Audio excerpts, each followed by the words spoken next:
Parents and kids are excited tonight about the reopening of Living History Farms. The museum and summer camps will open back up on June 1st. Joining us now to talk about the decision to reopen is Ruth House from Living History Farms. Ruth, thanks for joining us. You bet. Thanks for having me. Absolutely. A lot of folks in Iowa very excited to hear the news that you have today. What were the factors that went into you deciding to reopen the doors in June? Well, we couldn't be happier with the governor's press conference yesterday that shared with us that we have the opportunity to reopen, and we're so excited to be able to share this facility with the community. It just doesn't feel the same. We've been here taking care of animals and livestock, but it's not the same without the community here. So we're really excited.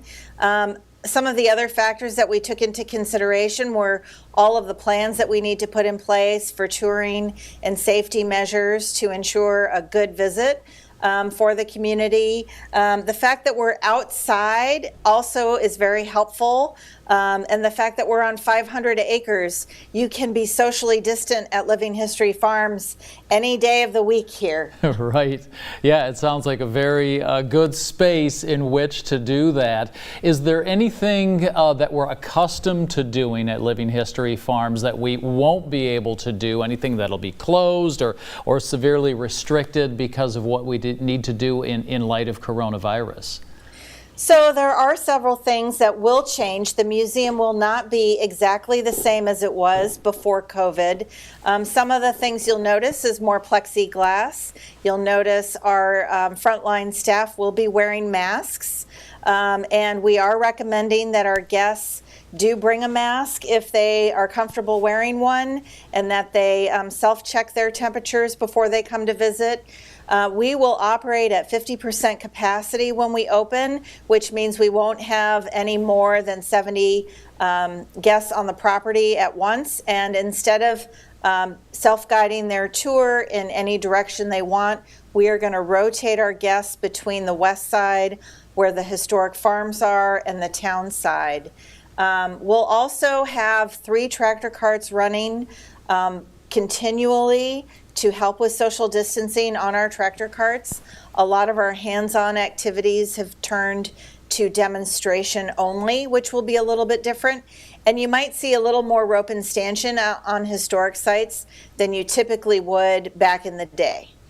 Okay, and real quickly, what about the summer camps? How will those be affected? Are we going to be talking about smaller classes?